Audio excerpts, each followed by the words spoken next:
Bonjour à toutes et à tous, amis auditeurs, chers lecteurs du Corbeau News Centrafrique. Bienvenue sur nos ondes et sur notre site pour une nouvelle chronique d'actualité, toujours aussi piquante, toujours aussi incisive. Aujourd'hui, on va parler d'un sujet qui, je crois, va vous faire grincer des dents et vous arracher quelques soupirs d'exaspération. J'ai le plaisir d'accueillir pour décrypter cette information notre excellent journaliste de terrain, Eric Azoumi. Bonjour Eric. Bonjour Gisèle, bonjour à tous nos auditeurs. Eric, le titre de notre article du jour est déjà une sacrée claque. Ambassadeur de la RCA ou ambassadeur du MCU, le délire pathétique de Flavien Mbata lors d'une soirée festive à Paris. Ça promet, mon cher, dis-nous tout. Ah oui, Gisèle, ça promet effectivement. Les récentes paroles et actions de Flavien Mbata, l'ambassadeur de Centrafrique dans la capitale française, confirment son glissement. Il a, en quelque sorte, abandonné la diplomatie nationale pour une propagande exclusive au profit du parti au pouvoir. Abandonner la diplomatie pour de la propagande, Eric, on ne parle pas de n'importe quel poste là, c'est un ambassadeur. Explique-nous ce qui s'est passé exactement. C'est assez édifiant, Gisèle. La scène se déroule lors d'une soirée de gala organisée par la communauté centrafricaine à Paris. Sur la piste, au son de l'orchestre Musiki, la parole officielle de la République centrafricaine a sombré dans un égarement mémorable.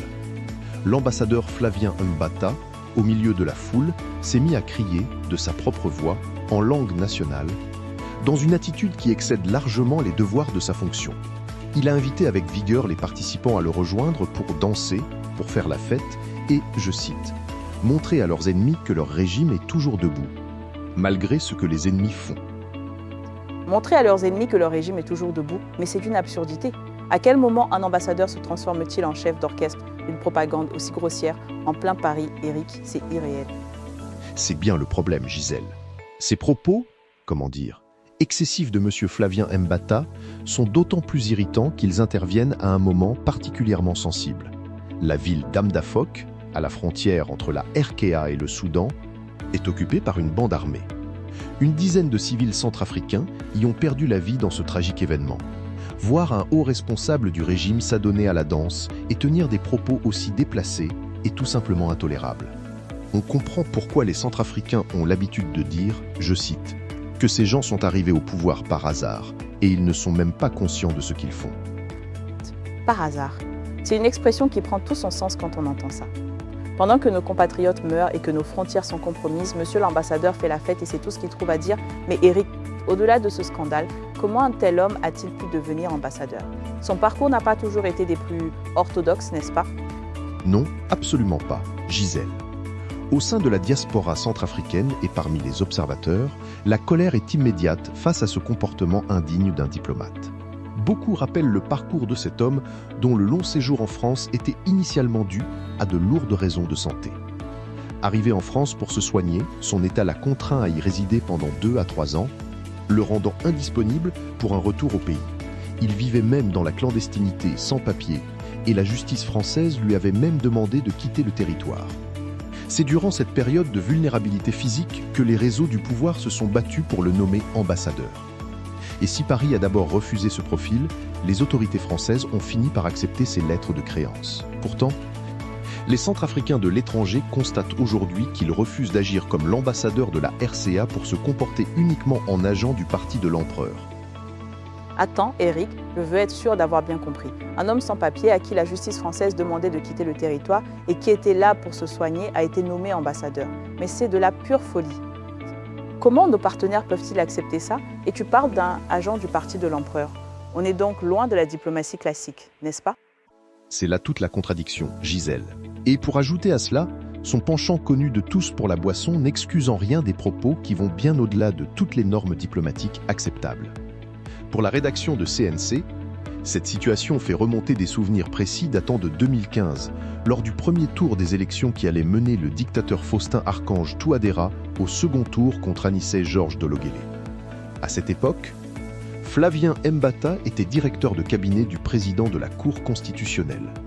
Nous l'avions alors rencontré lors d'une soirée dans un débit de boissons du quartier Galabadja, à Bangui.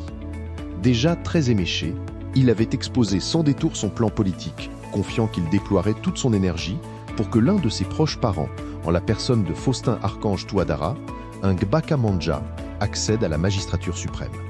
Il avait ajouté avec assurance, je cite, qu'une fois installé, il ferait tout le nécessaire pour conserver ce régime, et ce, à vie. Face à nos objections rappelant que seul le peuple souverain décide et qu'un pouvoir éternel demeure impossible, l'homme, bien canalisé sous l'effet de l'alcool, maintenait ses certitudes absolues. Conserver le régime à vie.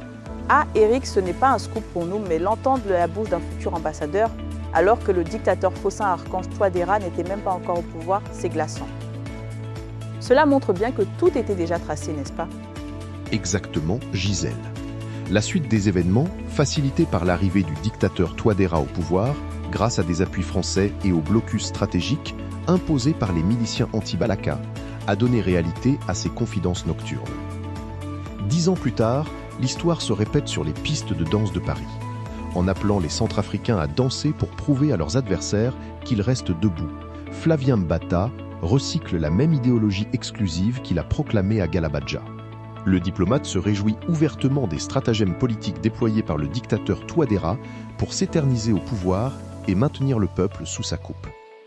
Son attitude festive dans les salons parisiens confirme de façon directe que sa mission n'est plus de représenter la nation, mais d'exhiber fièrement la volonté du régime de régner sans partage et à vie.